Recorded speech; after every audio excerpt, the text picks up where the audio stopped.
When James first set out to build his company, he was consumed by a fierce sense of purpose.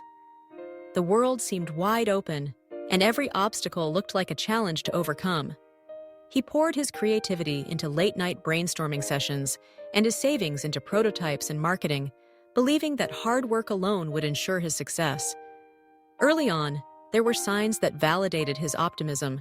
Investors returned his calls, friends spread the word, and a small but loyal customer base began to form. Each small victory felt like proof that he was destined for greatness. But as the months went by, cracks began to appear in the foundation he had worked so hard to build. Sales plateaued, then dropped. The market he thought he understood proved fickle and unpredictable. Partners who had once been enthusiastic disappeared without explanation, leaving him to shoulder the burdens alone. He faced one setback after another, delayed shipments, negative reviews, and mounting bills that seemed impossible to pay. As the stress mounted, James began to doubt himself. The world no longer seemed full of promise. Instead, it felt harsh and indifferent. When the end finally came, it was quick and brutal. The company folded, leaving James with nothing but debts, disappointment, and a profound sense of loss. The silence that followed was deafening. He questioned every decision, replaying conversations and choices in his mind. Was he simply not cut out for entrepreneurship? Should he give up and return to the safety of a regular job? The weight of failure pressed down on him, threatening to crush his spirit. In that dark period, James discovered something unexpected. As he looked back at each misstep, he began to see patterns, lessons hidden in the wreckage. He realized he had moved too quickly, driven by excitement rather than careful planning. He acknowledged that he had relied too much on promises instead of contracts, and that he had underestimated the importance of understanding his customers' true needs. Every painful memory became a teacher, and slowly, James began to rebuild his confidence.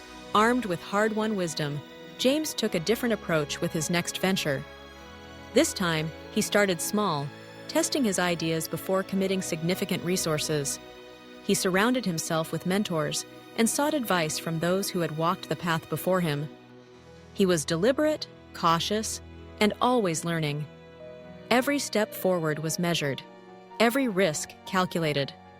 The emotional scars from his first failure made him more resilient and less likely to be rattled by setbacks. As his new business grew, James noticed a profound change, not just in his results, but in himself.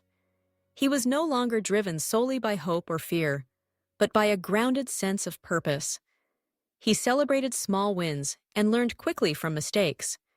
Customers responded to his transparency and humility, and investors recognized his growth. Over time, the company flourished, far surpassing anything he had achieved before. Looking back, James understood that his first failure had been a necessary chapter in his story.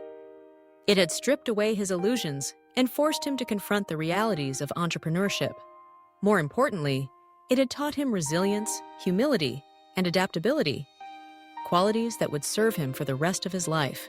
James' journey is a testament to the transformative power of failure. True success is not about avoiding setbacks, but about learning, adapting, and persevering in the face of them. Every defeat holds the potential for growth. Each closed door can lead to new opportunities if we have the courage to keep moving forward.